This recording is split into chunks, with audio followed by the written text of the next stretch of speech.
Pak Zainal itu biasanya memberikan gambarnya ya. Nah, gambarnya. Ini saya sampaikan dulu urutan berangkatnya ibadah haji bagi gelombang pertama. Gelombang pertama itu artinya tidak ke Mekah langsung, tapi menuju ke Madinah dulu. Monggo nanti sambil masih jauh Bapak Ibu, mestinya ini harus saya sampaikan dulu rukunnya umroh, wajibnya umroh dan lain sebagainya. Tapi karena itu sudah ada yang memiliki ranahnya sendiri, ya nanti kami singgung sedikit saja. Nih. Yang pertama, untuk gelombang pertama, Bapak Ibu itu nanti perjalanannya sekilas saja untuk persiapan walaupun masih jauh. Bapak Ibu akan berangkat dari rumah atau dari masjid misalkan sudah siap. Jangan lupa tatkala untuk berangkat ini disunahkan untuk kita sekalian berpamitan. Pamit kepada sanak saudara, keluarga, tetangga terdekat ya. Karena memang perjalanan cukup lama, selama 40 sampai 42 hari ya gitu. Monggo pamitan. Kemudian jangan lupa lakukan sholat safar. Artinya sholat bepergian 2 rakaat dan itu dilakukan di rumah. Sholat safar itu dilakukan di rumah, tidak di masjid. Nah, ini lakukan. Nah, kalau sudah selesai berangkat Bapak Ibu diantar keluarga, entah naik bis, naik HIS atau apa, kol dan seterusnya menuju ke KBIH masing-masing. Di sini dilakukan penyerahan jamaah, pelepasan, setelah itu menuju ke balai kota untuk dilepas oleh Pemkot Surakarta. Setelah di situ selesai, Bapak Ibu dibawa ke asrama Haji Donohudan. Ya, asrama Haji Donohudan. Di situ paling tidak bermalam sehari. Apa kegiatannya di sini Bapak Ibu? Dikenalkan petugas, kloternya siapa, TPIH-nya siapa, TPHD-nya siapa, tim kesehatannya siapa. Nanti Bapak Ibu dikenalkan di sini semua, ya. Kemudian diberikan penjelasan ya, keberangkatannya, jam berapa, bagaimana nanti di tanah suci kayak apa, seperti apa, dijelaskan di sini. Dan yang tidak kalah pentingnya Bapak Ibu, di asrama Haji Donohudan nanti juga diberi bekal. 1, living cost, biaya hidup. Kemudian yang kedua, identitas diri, insya Allah masih berupa gelang. Syukur nanti nusuk kartu ibadah yang isinya semua masalah Bapak Ibu sekalian, kalau bisa sudah diserahkan di Solo. Tapi itu masih diserahkan di Saudi Arabia ya. Termasuk di sini nanti Bapak Ibu diberi penjelasan dan dicek kesehatan akhirnya kayak apa. Mudah-mudahan sehat semua. Maka jangan lupa Bapak Ibu tetap rakitang sehari 30 menit, kalau bisa jalan kaki ya, dengan iramanya irama olahraga. Nah, insya Allah itu. Nih, waktu di asrama Haji Donohudan, kemudian Bapak Ibu dibawa ke bandara untuk terbang menuju ke Madinah karena gelombang pertama. Nah, sampai di Madinah Bapak Ibu sekalian ya sudah barang tentu prosedurnya dicarikan hotelnya, kemudian penginapannya, koper dan lain sebagainya. Itu nanti akan dilakukan di Madinah ya. Di Madinah kurang lebih selama 8 atau 9 hari ya. Hati-hati. Ini kalau Bapak Ibu untuk gelombang yang pertama, energi, tenaga, kesehatan harus dijaga betul. Karena di Madinah itu belum ada amalan kaitannya dengan ibadah haji. Di sana hanya ziarah. Kalau saya tegaskan, di Madinah itu sebenarnya tidak ada hubungannya dengan ibadah haji, tapi kita berziarah. Ada satu hadis, jangan sekali-kali kamu bepergian kecuali ke 3 tempat: Masjidil Haram, masjidku, Masjid Nabawi, kemudian yang satu Masjidil Aqsa. Mudah-mudahan segera merdeka, nggih. Amin, insyaallah. Ya, itu. Nah, Ini di Madinah, Bapak Ibu nanti sesuaikan kondisinya, apa amalannya sebenarnya banyak, ada slide-nya. Yang penting di situ memperbanyak sholat berjamaah di Masjid Nabawi. Karena amalan kebaikan sholat berjamaah di Masjid Nabawi adalah 1000 kali lipat kebaikannya, pahalanya. Tidak usah mematok saya harus bisa sholat di situ sebanyak 40 kali. Ada 2 hadis Bapak Ibu, besok saya sampaikan itu bagaimana hadis 40 yang sebenarnya dan hadis 40 yang dhaif, ya gitu. Jadi jangan difosir di sini kalau gelombang pertama ibadah hajinya belum. Perbanyak saja sholat berjamaah di masjid sesuai dengan kemampuan. Jangan-jangan saya khawatir 2007 dan 2010 itu ada yang stres Bapak Ibu. Stres gara-gara tidak bisa sholat 40 kali di Masjid Nabawi. Padahal tidak ada hubungannya dengan haji, kita berziarah gitu. Wah, stresnya bukan main, sampai pemerintah, panitia itu disalah-salahkan, menyalahi syariat Islam. Wah gitu, marah-marah. Di dalam bis pulang ke tanah air juga masih bunyi-bunyi gitu. Nah, itu perlu kita pahamkan bersama. Nanti ada dasar-dasarnya semua Bapak Ibu, amalan-amalan itu. Nah, kemudian setelah selesai di Madinah, kemudian pada waktunya ditentukan untuk ibadah umroh. Karena kita gelombang pertama, berarti mikot kita berada di Bir Ali, ya, di Zul Hulaifah namanya itu. Nah, di Bir Ali nanti prosesnya kita siap-siap mandi dan seterusnya di Hotel Madinah, kemudian berpakaian ihram, kemudian menuju ke Bir Ali untuk melakukan mikot ihram, ya, ihram dari mikot, yaitu mikotnya di Bir Ali. Apa yang dilakukan kalau sesuai dengan tuntunan Rasulullah Shallallahu Alaihi Wasallam, Bapak Ibu sekalian, dianjurkan untuk ihlalnya umroh labbaika umrotan itu setelah sholat 2 rakaat. Apapun sholatnya nanti waktu di Bir Ali. Kalau waktu zuhur, Bapak Ibu bisa sholat di situ karena bepergian safar, maka sholatnya hanya 2 rakaat qashar. Misalkan waktu duha, Bapak Ibu sholat duha.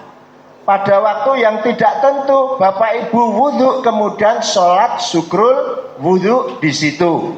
Artinya apa? Rasulullah melakukan ihlal umroh labbaika umrotan itu setelah melaksanakan sholat. Apakah itu sholat wajib, fardu, atau sholat sunnah. Nah itu nanti ada dasarnya. Kemudian kalau kita ya nanti mestinya naik bis, ya, perjalanan dari Madinah ke Mekah kurang lebih 4,5, 5, maksimal 6 jam untuk menuju ke Makkah, ya. Nah itu nanti kalau sudah ihlal umroh, nah ini kita semua dapat larangan-larangan ihram. Nah kemudian setelah itu ya kita menuju perjalanan 4, 5, 6 jam ini maksimal, kemudian menuju ke Mekah. Ke Mekah nanti ada pembagian hotel, ada kunci hotel, bagaimana koper dan lain sebagainya. Itu nanti akan dilakukan di sana. Istirahat dulu, kemudian baru nanti kalau sudah dikoordinasikan apakah ketua kloter atau karom atau koordinator KBHAU-nya, itu baru diorder untuk kapan kita melaksanakan umrohnya. Ingat tadi sudah ihlal di Bir Ali, kemudian di Mekah siap-siap, ya nanti tinggal tunggu kapan diperintah untuk melaksanakan ibadah umroh. gampang, masuk Masjidil Haram, tawaf mengelilingi Ka'bah 7 kali. Caranya bagaimana nanti? Kemudian sa'i, Safa dan Marwah, mondar-mandir 7 kali, tahallul, selesai. Maka selesailah ibadah haji kita dan tinggal menunggu waktu haji nanti pada tanggal 8 Zulhijjah. Apakah mau tarwiyah atau mau langsung ke Arafah? Itu nanti kita jelaskan. Lanjut Pak Anto. Nah, yang gelombang kedua bedanya apa? Bedanya hanya kalau gelombang pertama tadi tujuannya ke Madinah, tapi sekarang ini bisa ke Jeddah dulu, kemudian naik bis ke Madinah, atau langsung Madinah tadi kalau yang gelombang pertama. Tapi kalau gelombang kedua itu pasti landingnya ke Bandara King Abdul Aziz Jeddah. Sama dari rumah Bapak Ibu seperti itu tadi, pamit, sholat safar, KBH masing-masing dilepas Pemkot, kemudian asrama haji Donaudan, yaitu tadi ya toh, penjelasan, perkenalan, petugas dan lain sebagainya, kemudian terbang menuju Jeddah ya. Kemudian nah bedanya di sini. Kalau gelombang kedua, ihlalnya, niatnya umroh itu bisa di Yalamlam. Kalau Yalamlam itu berarti di dalam pesawat, di atas. Itu nanti kru pesawat dan kloter, karom pasti akan intensif menginformasikan. Atau opsi yang kedua, keputusan dan kesepakatan para ulama bisa mikot di King Abdul Aziz ya, King Abdul Aziz. Tapi nanti lihat situasi. Kalau di King Abdul Aziz itu situasinya banyak, rame, dipercepat, kesusu, kemerungsung. Nah itu nanti harus hati-hati. Sama kemudian ke hotel, ke Mekah, menuju Mekah, Jeddah Mekah itu paling hanya ya 2 sampai enggak, maksimal 2 jam insya Allah dengan bis ya, menuju hotel. Sama prosesnya tawaf kudum, tawaf awal, tawaf wajib, umroh ini ya, umroh kudum. Umroh kudum itu umroh yang pertama kali penghormatan kepada Ka'bah. Sekaligus itu sebagai umrohnya haji. Nah gitu, sebutan saja Bapak Ibu. Sa'i, tahallul, kemudian selesai menunggu waktu haji. Ini perbedaannya gelombang pertama dan kedua. Gelombang pertama itu hanya lewat Madinah, mikot kita dari Zulhulaifah atau Bir Ali. Kalau gelombang kedua ke Jeddah, mikot kita bisa di King Abdul Aziz atau di Yalamlam. Nanti kita cobakan. Lanjut Pak Anto. Nah ini mikot. Nanti kita lafalkan sekaligus. Bapak Ibu yang saya hormati, hadis mutafakun alaih an Ibni Abbasin qala inna Nabi sallallahu alaihi wasallam waqata li ahlil Madinati Zulhulaifah. Zulhulaifah itu Bir Ali ini ya. Wali ahli Syam ya. Ini Syam di Zuhfa. Wali ahlil Najdi Kornul Manazil. Wali ahlil Yamani Yalamlam. Lah kita termasuk yang ini. Dari Ibnu Abbas dia berkata, sesungguhnya Rasulullah menentukan mikot bagi penduduk Madinah Zulhulaifah, penduduk Syam di Zuhfa, penduduk Najd di Kornul Manazil, penduduk Yaman di Yalamlam, termasuk kita semua ini. Karena apa sudah ditentukan Bapak Ibu semuanya, haji itu ibadah mahdhah, ibadah khusus yang tata caranya sudah ditetapkan oleh Allah dan Rasulullah Shallallahu Alaihi Wasallam. Jadi ibadah haji ini kalau saya boleh matur, ini manajemennya Allah. Kita semua ini hanya mentransferkan kepada Bapak Ibu semuanya. Apakah boleh mikot dari Solo? Ya tidak boleh. Mikotnya harus di Yalamlam atau di King Abdul Aziz kalau gelombang kedua. Kalau gelombang pertama ya dari Zulhulaifah atau Bir Ali. Nah ini harus kita pahami dulu. Kecuali dalam keadaan sangat genting, mungkin COVID kemarin ya, mungkin sempat diperagakan kemarin, diamalkan karena COVID, mikotnya dari Donohudan. Iya, kayaknya kemarin pernah Pak, kayaknya. Tapi itu sangat-sangat kondisi yang darurat sekali. Tapi kalau tidak ya nggak boleh, karena sudah ditentukan. Sekali lagi, haji itu ibadah mahdhah, ibadah yang tata caranya sudah ditentukan, tidak boleh ditambah, tidak boleh dikurangi. Nah, ini kita pahami dulu, ya. Baik. Jadi ini mikot kita, Bapak Ibu yang kami hormati, maka harus kita siapkan, ya. Kalau dari gelombang pertama berarti kita dari Donohudan sampai Madinah tidak berpakaian ihram, berpakaian biasa. Nanti gantinya di Madinah. Kalau gelombang kedua kita berpakaian ihram sudah dari asrama haji Donohudan. Nah itu teknisnya biasanya kami merinci nanti Bapak Ibu sekalian. Kita pahami dulu ya. Jadi mikotnya kita nanti kalau gelombang pertama di Bir Ali, kalau gelombang kedua di Yalamlam, di dalam pesawat di atas, dan atau di King Abdul Aziz. Lanjut Pak Manto. Ini niatnya. An Anas bin Malikin qala sami'tu Rasulullah sallallahu alaihi wasallam yulabbi bihaji wal umrata jami'an yaqulu labbaika umratan wa hajjan.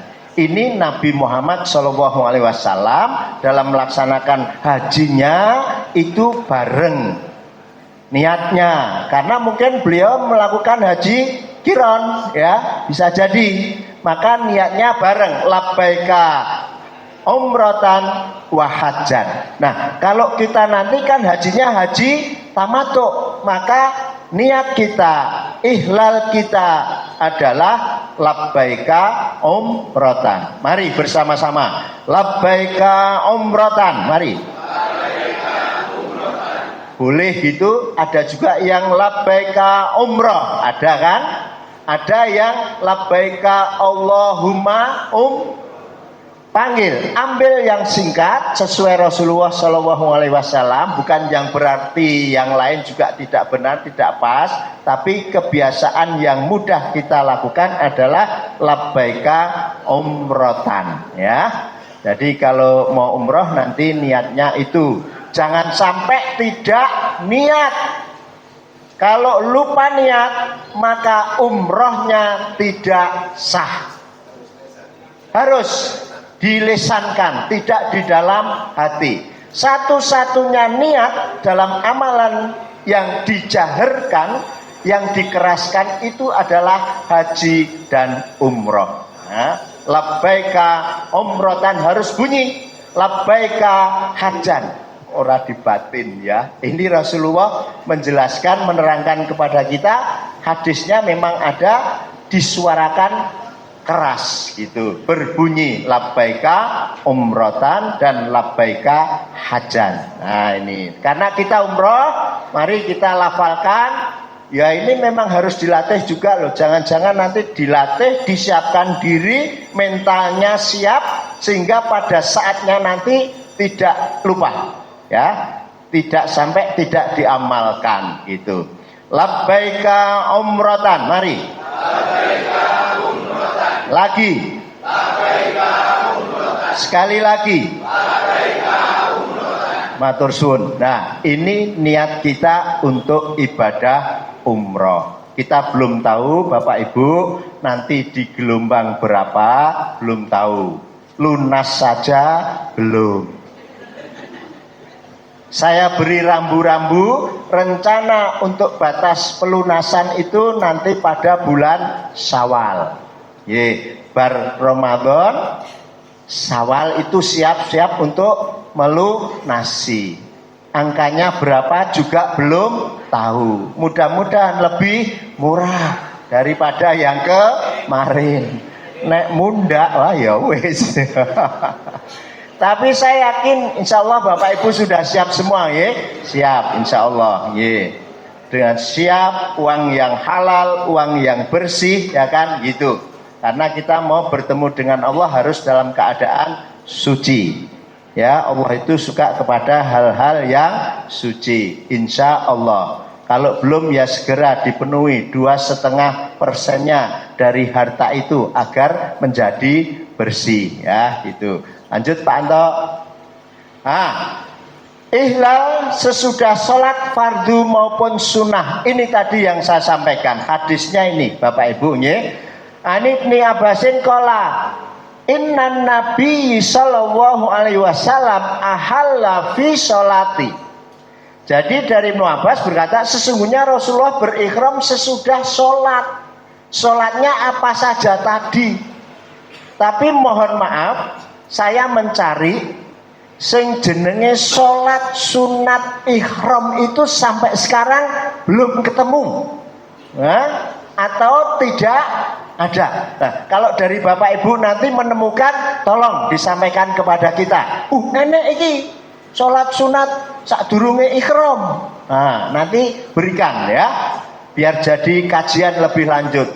Tapi yang benar yang ada ini, bahwa Rasulullah SAW itu melakukan labbaika umrotan. Kalau tadi Rasulullah labbaika umrotan wa hajjan, itu setelah sholat, ya, apakah sholat wajib fardu atau sholat sunat seperti saya matur tadi. Misalkan Bapak Ibu gelombang pertama dari Madinah berangkat menuju Bir Ali itu hanya 12 km, itu dekat sekali ya. Misalkan berangkatnya jam 8 pagi dari hotel, sudah berpakaian ihram ya. Bapak ihram, Ibu juga seperti ini juga sudah dianggap sebagai pakaian ihram, yang penting menutup aurat. Itu tidak memakai kaos, tangan menutupi, itu ya. Maka setelah sampai di Bir Ali tadi, Masjid Bir Ali atau Zulhulaifah, sholat dulu 2 rakaat. Kalau itibak kepada Rasulullah, ya, karena mengkaifiahnya begitu, ya kita lakukan. Apa sholatnya? Monggo terserah pada waktu itu. Oh, saya tak sholat duha saja 2 rakaat, sudah sholat duha. Habis itu kembali ke tempat kumpul. Apakah di bis? Biasanya kita nanti di bis untuk ikhlalnya itu. Sopirnya sudah menyiapkan, bisnya menghadap ke kiblat, kemudian naik semuanya, baru dibimbing oleh karomnya, ya gitu. Atau setelah sholat duhur 2 rakaat, karena kita dalam safar di qashar ya perjalanannya. Atau sholat syukrul wudhu tadi, ya gitu. Nah, ini Rasulullah melakukan ihlal sesudah sholat fardu maupun sunnah. Nanti diingat-ingat ya Bapak Ibu ya. Untuk ihlal ini harus ini ya. Baik. Jadi kemudian setelah selesai sholat di Masjid Bir Ali, Bapak Ibu pasti disuruh masuk ke dalam bis, kemudian menghadap kiblat bisnya itu. Karomnya atau kloternya pasti mengingatkan, Bapak Ibu, kita berada di sini, mari kita lafalkan bersama niat untuk ibadah umroh. Karena niat ini adalah rukun. Sekali lagi rukun, jadi harus dilakukan. Kalau rukun itu tidak dilakukan, maka umrohnya tidak sah. Nah, nih. Tidak sah, harus hati-hati ini. Wes haji sekali seumur hidup, biayanya mahal, antrinya sudah 12 sampai 13 tahun. Ini kalau Bapak Ibu dengan rata-rata sudah itu nggih. Rata-rata itu nggih. Belum sekarang daftar sekarang Bapak Ibu mau haji 34 tahun untuk Jawa Tengah antrinya. 34 tahun. Daftarnya sekarang umurnya 50 misalkan. 84 nanti ya, tapi kalau soal mati itu kan miliknya Allah ya, mati itu miliknya Allah ya. Nih jadi ihlal kita dasarnya ini Bapak Ibu sekalian. Lanjut dulu Pak Anto, bacaan talbiyahnya nih. Jadi talbiyahnya haji yaitu tidak ada bacaan yang lain ya. An Abdillah ibni Umar qala inna talbiyati Rasulullah sallallahu alaihi wasallam labbaika Allahumma labbaik labbaika la syarika laka labbaik innal hamda wa ni'mata laka wal mulk la syarika lak. Dalam ini bervariasi juga. Ada yang innal hamda wa ni'mata laka wal mulk. Boleh enggak? Boleh ya toh. Tapi kalau menurut urutan tata bahasa dan artinya ya sekali ya. Wan nikmata lakawal mulk gitu, dan nikmat dan kau menguasai ya Allah gitu ya. Gitu. Tapi boleh ya.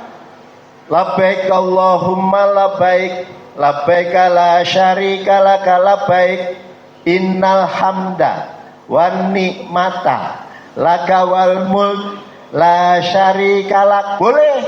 Monggo enak yang mana? Labbaik Allahumma labbaik labbaik la syarika laka labbaik innal hamda wan ni'mata laka wal mulk la syarika lak. Tapi yang penting bacaannya ini talbiyahnya, bukan bacaan-bacaan yang lain. Perkara labbaik Allah labbaik labbaik Allahumma labbaik ora apa-apa karena masih harus berproses untuk belajar. Tapi yang penting bacaannya ini ya Bapak Ibu sekalian. Mari bersama-sama saya hitung mau pakai yang mana? Yang pendek? Hah? Terserah saya nggih. Oke. Saya pertama dulu tirukan, nanti yang kedua Ibu terus Bapak. Labbaik Allahumma labbaik. Mari. Labbaik la syarika laka labbaik.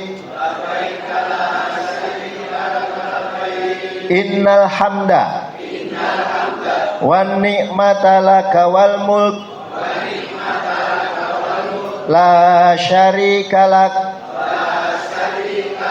Monggo khusus Bapak. 1, 2, 3. Labbaik Allahumma labbaik labbaik la syarika lak labbaik innal hamda wa ni'mata laka wal mulk la syarika lak. Baik. Tapi belum semua, enggak apa-apa. Nanti kan akhirnya semua. Oh, Masya Allah. Sahabat, monggo ibu-ibu.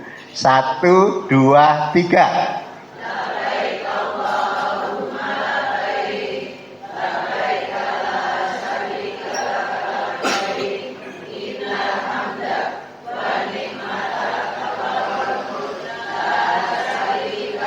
Baik, banter ibu-ibu ya. Tapi yang harus mengeraskan suara talbiyah agak keras itu bapak-bapak. Ibu cukup pelan saja, ning ojo di batin. Labbaik Allahumma labbaik labbaik la syarika laka labbaik innal hamda wan ni'mata laka wal mulk la syarika lak. Boleh begitu. Kalau Bapak harus labbaik Allahumma labbaik labbaik la syarika laka labbaik innal hamda wan ni'mata laka wal mulk la syarika lak. Nah gitu kan. Nah ibu-ibu kadang-kadang ya katut karena semangat nggih lah, karena semangat. Kenapa saya matur bapak-bapak harus keras? Lanjut Pak Anto. Nah nih, mengeraskan suara saat bertalbiyah bagi pria, laki-laki. Bukan berarti ibu tidak keras terus meneng. Jangan, tetap dilafalkan. Karena setelah ihlal umroh terus talbiyah terus sampai nanti selesai pada waktu akan menjalankan proses tawaf di Masjidil haram. Nek kesel ya leren kan gitu, ngantuk ya tidur boleh gitu, atau diselingi dengan bacaan doa-doa yang lain. Tapi bacaan setelah ikhlal niat umroh atau niat haji, talbiyahnya adalah itu tadi, labbaik Allahumma labbaik, labbaik la syarika laka labbaik, innal hamda wan nikmata lakawal mulk la syarika lak. Kunci terakhir la syarikalak, jangan menyekutukan Allah. Maka nanti proses ibadah hajinya perlu dijelaskan kepada Bapak Ibu calon jamaah semua, agar tidak ada syirik di dalam hati kita saat melaksanakan ibadah haji. Banyak loh yang belum tahu, jadi kesana malah kualik-walik kan gitu kan. Itu banyak cerita Bapak Ibu ya. Lagi arep proses haji bar wukuf neng Arafah, neng Musdalifah, golek kerikil malah ora dienggo mbalang, dijikuk, dilebokke kantong, gawa mulih. Nah, apa itu? Masa oleh-oleh kerikil kan gitu. Itu perlu nanti dijelaskan. Jadi sekali lagi Bapak, ini atani Jibrilu fa amaroni an amuro ashabi ayyarfa'u aswatahum bi ahlal ya. Jadi ini datanglah kepada malaikat Jibril, kemudian menyuruhku. Jadi malaikat Jibril ketemu kepada Nabi Muhammad SAW untuk memerintahkan kepada para sahabatku agar mereka mengeraskan suaranya saat melafalkan talbiyah. Tapi ini bagi bapak-bapak, ibu-ibu samar-samar, pelan-pelan ya. Biar lebih hafal lagi, sekali lagi mari Bapak dulu. 1, 2, 3. Labbaik Allahumma labbaik, labbaik la syarika lak, innal hamda wa ni'mata la syarika lak. Insyaallah nanti akhirnya lancar pada waktunya ya. Lakal kala itu nanti akhirnya akan hilang sendiri kalau sudah paham. Monggo sekarang ibu-ibu 1, 2, 3. Wis rada rindik sithik. Daripada tadi ya. Nah, itu alhamdulillah. Pokoknya talbiyahnya itu, tidak ada amalan talbiyah yang lain. Lanjut Pak Anto. Sudah biasa berdoa masuk masjid? Ya. Sudah ya? Sudah, alhamdulillah. Sing sudah satu tok. Ya. Bapak Ibu, jadi doa mau masuk masjid itu tidak hanya masuk di Masjid Nabawi atau Masjidil Haram saja. Setiap Bapak Ibu mau masuk masjid dimanapun, termasuk masjid yang berada di sekitar rumah kita, itu disunahkan, dituntunkan oleh Rasulullah untuk membaca doa masuk masjid dan doa keluar masjid. Nah ini hadisnya ya, doa saat masuk dan keluar masjid nanti kita praktekkan. An Abu Asyid kola Rasulullah sallallahu alaihi wasallam, idza dakhala ahadukumul masjida fal yusallim ala nabi sallallahu alaihi wasallam summa liyaqul Allahumma ftahli abwaaba rahmatik. Faida kharaja falyakul Allahumma ini as'aluka min fadlik. Jadi Bapak Ibu, kalau kita mau masuk masjid diperintahkan untuk bersalawat kepada Nabi Muhammad sallallahu alaihi wasallam. Jadi bacaannya, prakteknya Allahumma sholli ala Muhammad, baru doanya Allahumma ftahli abwaaba rahmatik. Bu sampun dereng. Bu, sampun? Sampun. Bapak? Dereng. Pak, sampun. Ya ini emang inilah kita akui kelemahan kita. Jadi masuk masjid itu doanya ini. Apalagi nanti masuk Masjidil Haram dan Masjid Nabawi. Dan ada tata caranya Bapak Ibu. Ya, ini saya anggap pintu masjid. Nih, ini pintu masjid. Fal yusallim, maka bersolawatlah. Apa itu? Allahumma sholli ala Muhammad. Kemudian fal yakul, masuk Allahumma ftahli abwaba rahmatik, yang melangkah kaki kanan dulu. Ya, Allahumma sholli ala Muhammad, Allahumma ftahli abwaba rahmatik, kaki kanan dulu yang masuk. Berbeda kalau keluar, Allahumma ini as'aluka min fadlik, tapi yang keluar kaki kiri dulu. Ini diatur loh. Masuk masjid, adabnya, akhlaknya kepada masjid seperti itu. Jangan disamakan dengan masuk ke kamar mandi. Ya, ini beda ya. Jadi ini Bapak Ibu, monggo nanti diamalkan mulai bagi yang belum di masjid manapun. Sekali lagi di masjid manapun. Ini kenyataan Bapak Ibu. Dari sekian tahun mau haji, kalau ditanyai doa mau masuk masjid dan keluar masjid itu masih belum. Artinya amalan sehari-hari ini tidak dilakukan oleh kita semua. Maka bismillah, ibda binafsik, mulai dari diri sendiri kita mulai. Kalau mau masuk masjid doanya ini, ya. Ibu-ibu dulu. Allahumma sholli ala Muhammad, monggo. Allahumma ftahli abwaba rahmatik. Sendiri sekarang. 1, 2, 3.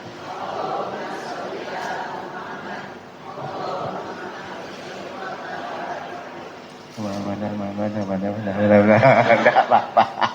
Belum semua. Monggo bapak-bapak. Oh, ini memang biar paham kok untuk amalan kita. 1, 2, 3.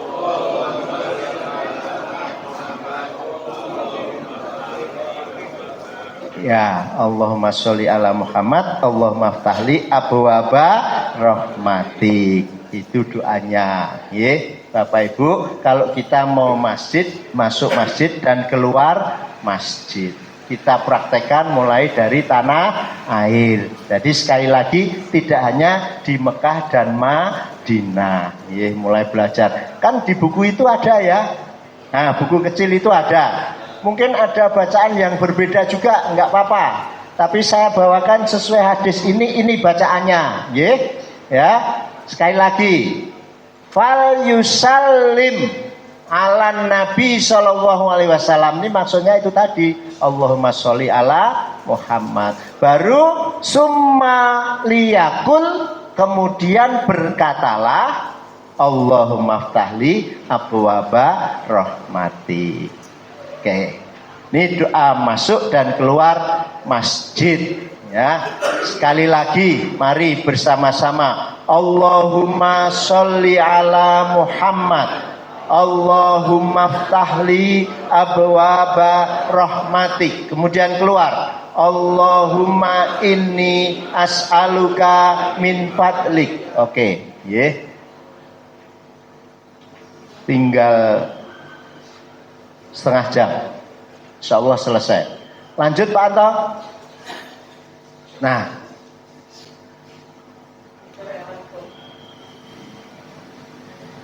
kita mulai sedikit mengamalkan juga. Tadi sudah masuk nggih. Allahumma sholli ala Muhammad, Allahumma ftahli abwaba rahmatik, kaki kanan dulu masuk. Kita tadi sudah berpakaian ihram, sudah terkena larangan-larangan ihram ya. Labbaika umratan, begitu itu dilafalkan, monggo Pak.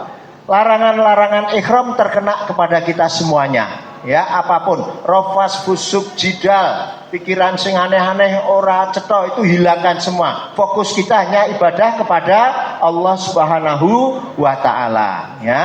Kemudian talbiyah. talbiyah, terus kemudian setelah dari hotel diajak ke Masjidil Haram untuk umroh. Nah ini setelah masuk masjid tadi kita mau melakukan tawaf, kita cari sudut Hajar Aswad ya. Sayang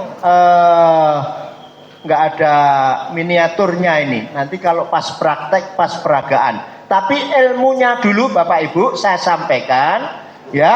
Dari Ibnu Abbas berkata, Nabi tawaf di atas untanya, ketika tiba di rukun Hajar Aswad, dia memberi isyarat kepadanya Hajar Aswad dengan sesuatu yang ada di tangannya dan bertakbir. Ya.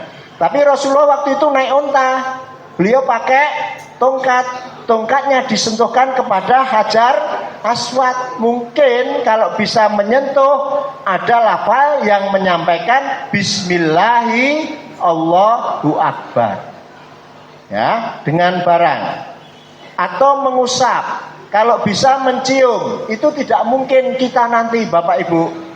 Dari tahun ke tahun itu jarang yang kita kalau mau memulai tawaf untuk mencium atau mengusap atau menyentuh Hajar Aswad. Maka kita diberi kesempatan, kemudahan oleh Rasulullah SAW, yaitu dengan memberi isyarat. Ini gambarnya.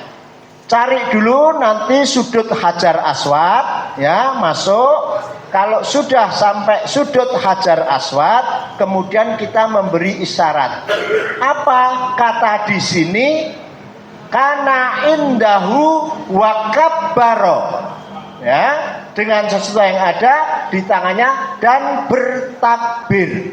Wa kabbaro, dan bertakbir. Maka setelah sampai sudut Hajar Aswad sejajar di sebelah kiri kita mau mulai tawaf, lafalkan Allahu Akbar dengan memberi isyarat ya, gitu. Mari sama-sama Allahu Akbar. Lagi Allahu Akbar. Sekali lagi Allah. Posisi kita betul-betul Ka'bah di sebelah kiri kita. Walaupun saat itu nanti akan sulit karena berdesak-desaan. Upayakan itu. Nah ini kita ikuti tuntunan Rasulullah. Ada yang ya kalau kita tidak bisa menyentuh, tidak bisa mengusap, maka tidak perlu harus dicium. Tapi kalau Rasulullah dengan tongkatnya bisa menyentuh Hajar Aswad, kemudian ujung tongkat itu dicium oleh Rasulullah. Karena kita tidak bisa menyentuh, hanya istilam dan isyarat, maka tidak perlu dikecup atau dicium, cukup memberi isyarat Allahu Akbar. Ini setelah kita sejajar lurus dengan Hajar Aswad, atau besok kita lihat di sana ada lampu hijau. Besok ada gambarnya ya Pak, lain hari kita sampaikan plek begitu. Jadi ini awalan kita untuk memulai tawaf, memberi isyarat dengan bacaan Allahu Akbar gitu. Atau ada Bismillahi Allahu Akbar ya. Saya membawakan yang ini bertakbir. Nek bertakbir ya berarti Allahu Akbar. Nek berbis takbir ya bismillah ya Allahu Akbar, sama enggak apa-apa, boleh. Lanjut Pak Anto. Nah, nih. Pada putaran 1, 2 dan 3 bapak-bapak lari-lari kecil. Ya, setelah tadi Allahu Akbar, nanti bacaannya ada misalkan Subhanallah walhamdulillah wala ilaha illallah wallahu akbar wala haula wala quwata illa billah. Boleh itu bacaannya. Atau bacaan yang lain ya, waktu mengelilingi memutari Ka'bah. Putaran pertama, kedua dan ketiga bapak-bapak harus lari-lari kecil. Subhanallah walhamdulillah wala ilaha illallah wallahu akbar wala haula wala quwata illa billah. Itu antara Hajar Aswad sampai rukun Yamani.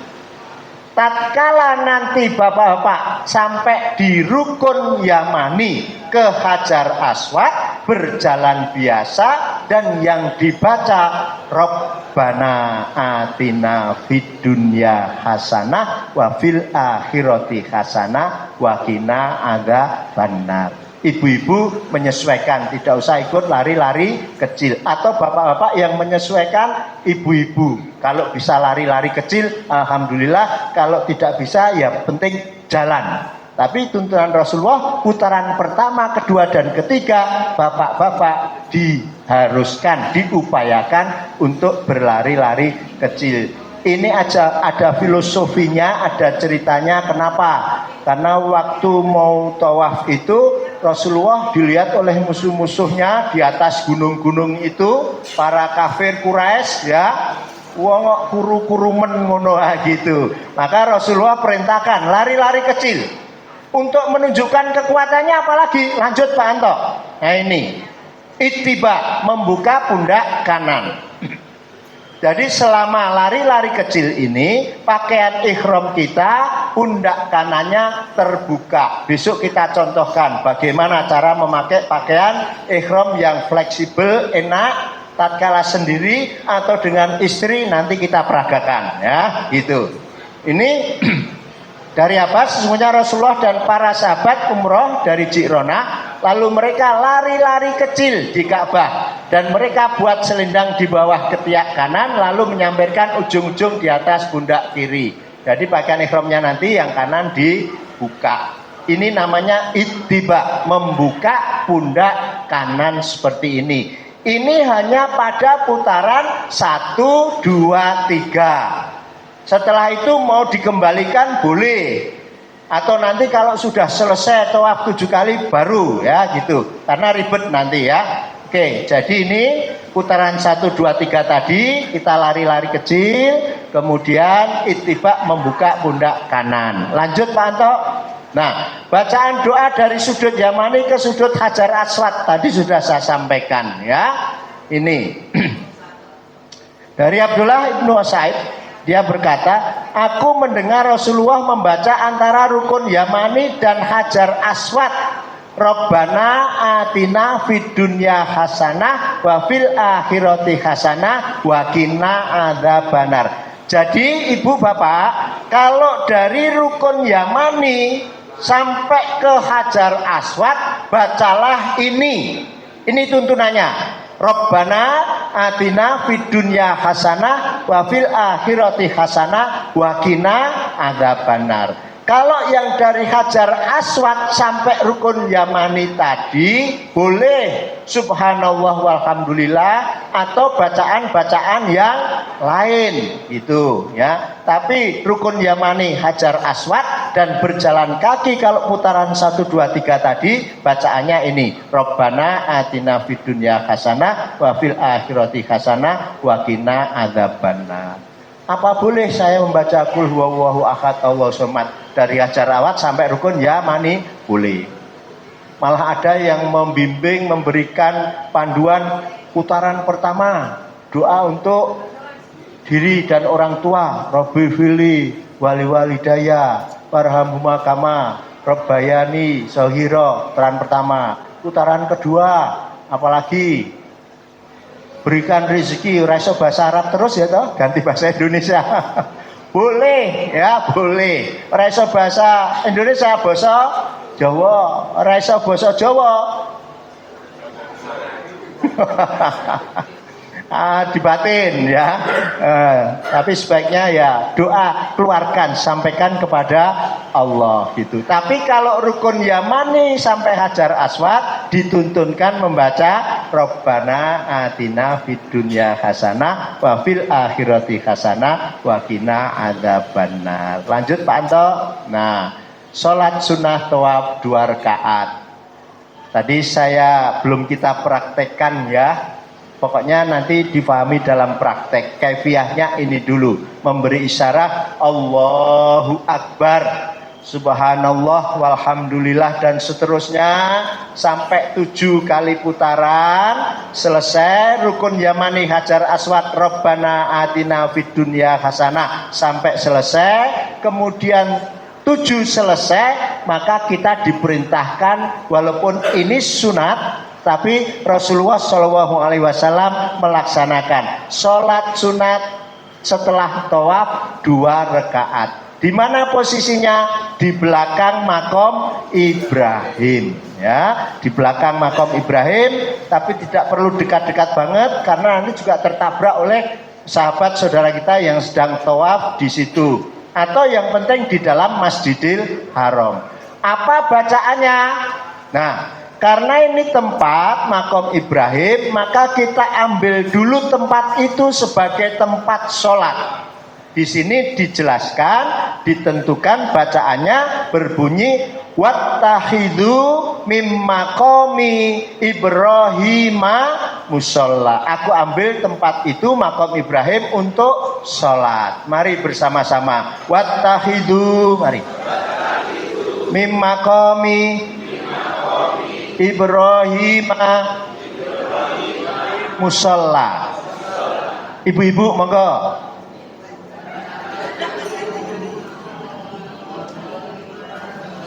Ya belum. Bapak-bapak.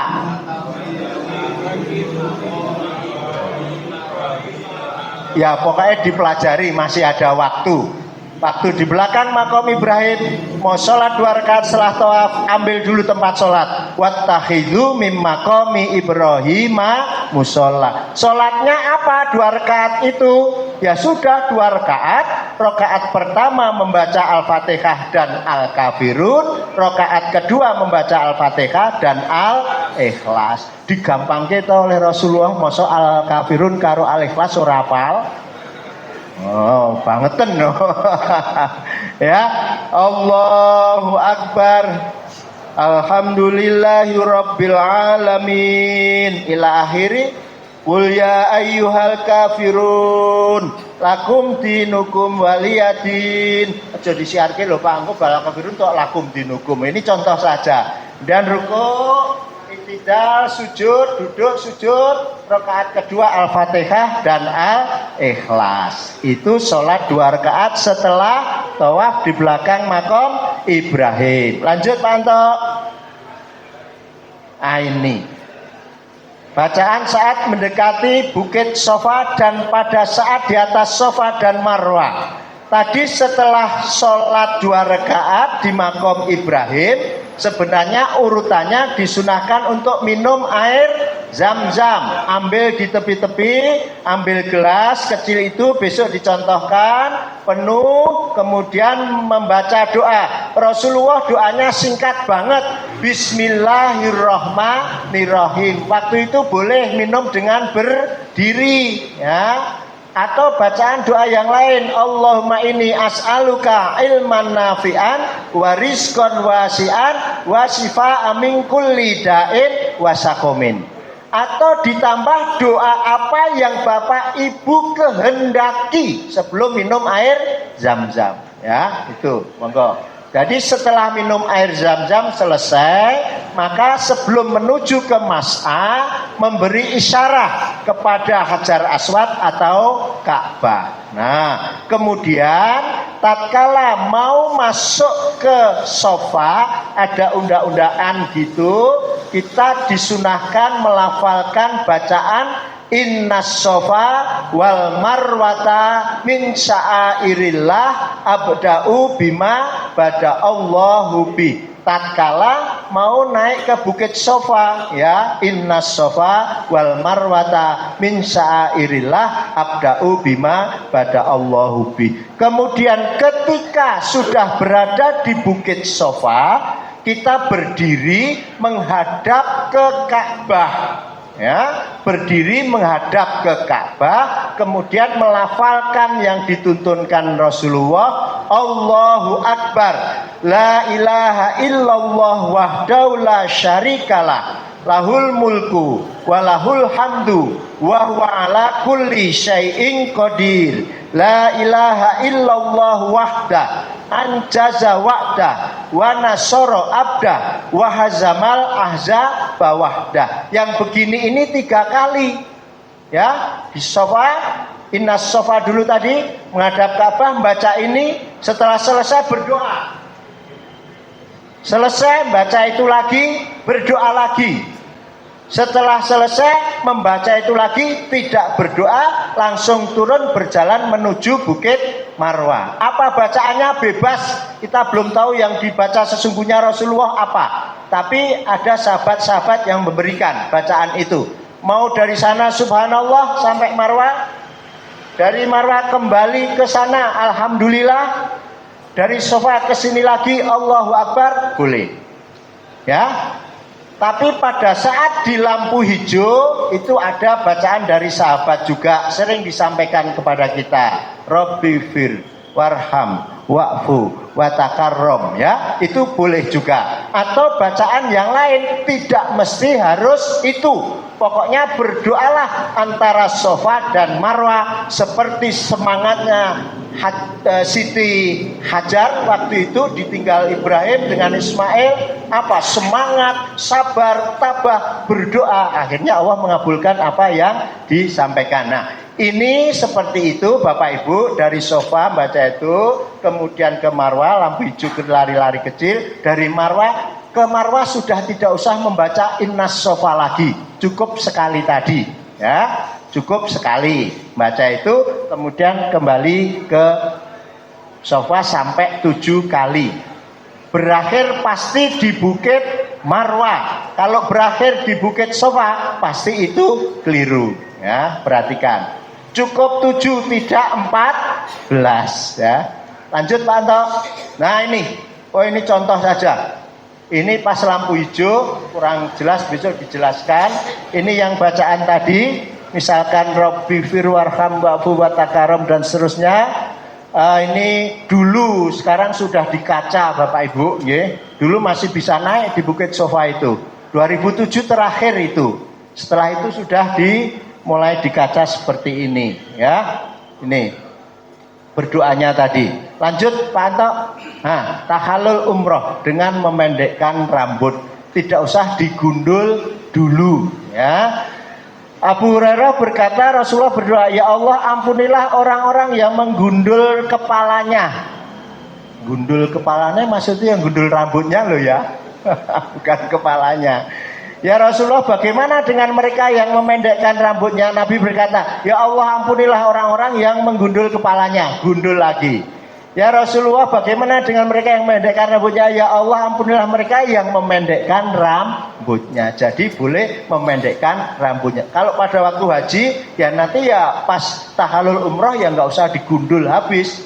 Nanti karena waktu digundul habisnya pada waktu tahallul awal pada saat proses haji. Ini dasarnya, ya Bapak Ibu. Bapak-bapak bisa digundul. Yang penting yang menahalulkan kita, dia sudah bertahalul dulu. Atau kita sendiri yang mau menahaluli diri sendiri. Kalau ibu-ibu cukup dibuka hijabnya sedikit, dipotongkan yang sudah tahalul. Ora sah dipilih le siji, le loro, le telu kangelan. Ambil pendek keras itu cukup, ya. Ye. Doanya apa? Bismillahirrahmanirrahim. Saya nelusuri hadis yang doa tahallul, setiap rambutnya yang jatuh nanti akan, nah itu belum ketemu, ye, belum ketemu, ye. Pokoknya bismillah tahallul. Lanjut Pak Anto. Ah ini contohnya. Enggak ceto ya. Ye. Lanjut Pak Anto. Kita setiap saat waktu di Madinah maupun di Mekah pasti nanti akan mengalami adanya jenazah, ya, sholat jenazah. Bagaimana caranya? Ya kalau kita nggak kesusu mau sholat ba'diyah misalkan, ya ikuti dulu sholat jenazahnya. Setelah itu baru sholat sunat ba'diyah, nggak apa-apa. Tapi kalau sholat ba'diyah kemerungsung misalkan, ya nggak baik ini. Ya, barang siapa melihat jenazah kemudian menyolatkan, maka Allah akan memberi pahala 1 kirot.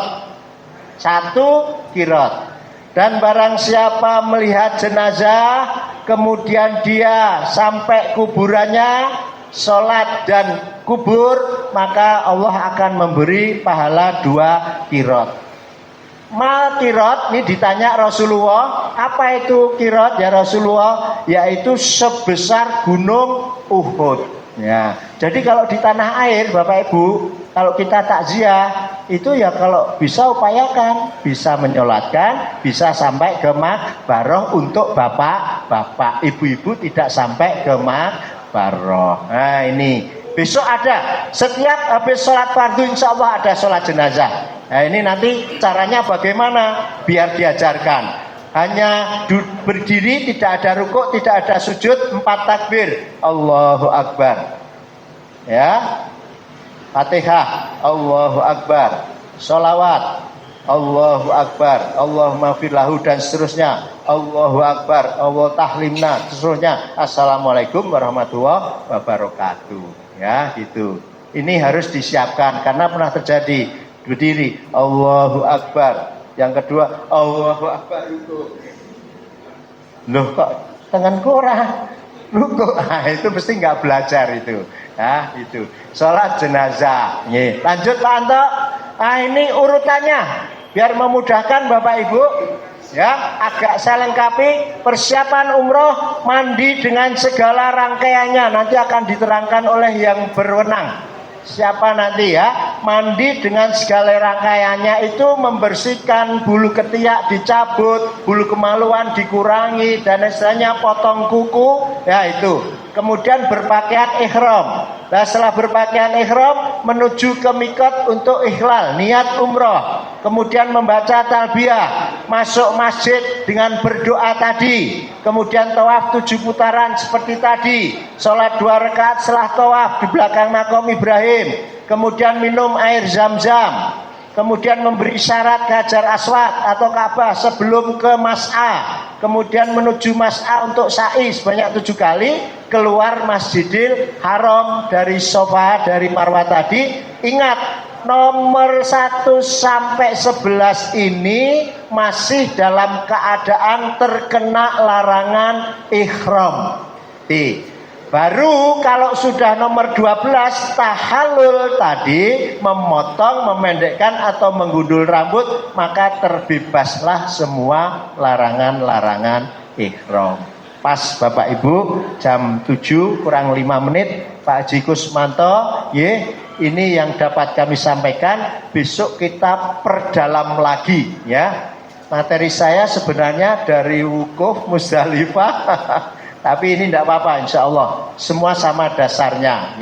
Ini mudah-mudahan manfaat Bapak Ibu yang saya hormati. Saya berdoa sehat selalu, bisa melaksanakan lancar mudah. Mari bertalbiyah. Labbaik Allahumma labbaik. Labbaik la syarika laka labbaik. Labbaik la syarika laka labbaik. Innal hamda wan ni'mata laka wal mulk la syarika lak. Tanya jawabnya besok aja ya. Ada waktu khusus untuk tanya jawab. Kurang lebihnya mohon maaf. Bila taufik wal hidayah. Nasru minallah wa fatkun qarib wa basyiril mu'minin. Assalamualaikum warahmatullahi wabarakatuh. Waalaikumsalam warahmatullahi wabarakatuh.